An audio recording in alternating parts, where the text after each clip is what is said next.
how's the relationship in terms of, sharing of vaccine information between the U.S. and China right now? We are not doing well in that direction if you consider sharing important. And the Chinese released the genetic sequence of the vaccine in early January, which proved really important to jump-started so much research into a vaccine for the virus. But the U.S. and China relationship is at a nadir at this point, and there's very little communication between the two sides. The Chinese economy, Professor Freeman, is actually growing quite rapidly after the pretty massive lockdown. Is there any lessons that we in the West can take from how they've done it, or do we just do it differently in the West? Well, it's really the same across all countries. You have to do testing, you have to do contact tracing, and you have to isolate people, or you have to engage in social distancing. China used extreme measures from a Western perspective early on, literally shutting down an entire province.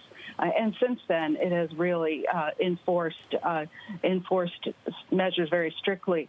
But what has happened around the world is we've learned that even just wearing masks can significantly cut the rate of transmission. But it's very difficult to get people to do that in countries that have more freedom, and we've just seen people flouting these measures around the world in the West, and even in more open societies in Asia as well.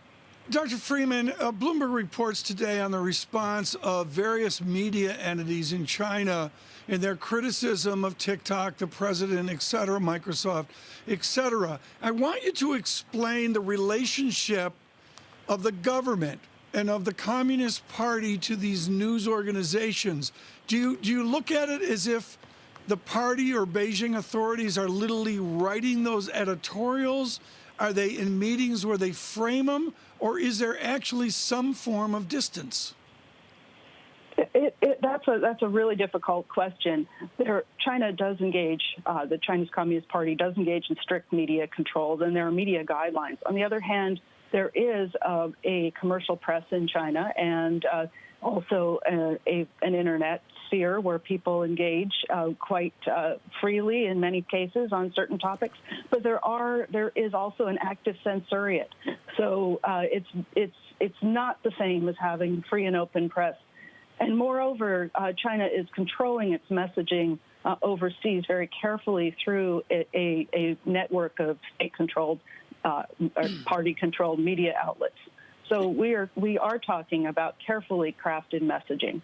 An unfair question, but how do you see a resolution of this mess? How do you believe China will respond?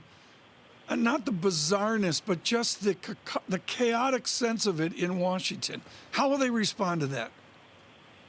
I think the Chinese entrepreneurs are having a difficult time with this. I think the ByteDance that started TikTok, the entrepreneur there had really tried to make TikTok a non-Chinese company. But the fact is the home company is in China, and countries around the world are very concerned about data management and data privacy. And that's just not something that the Chinese have been able to persuade people that they can protect.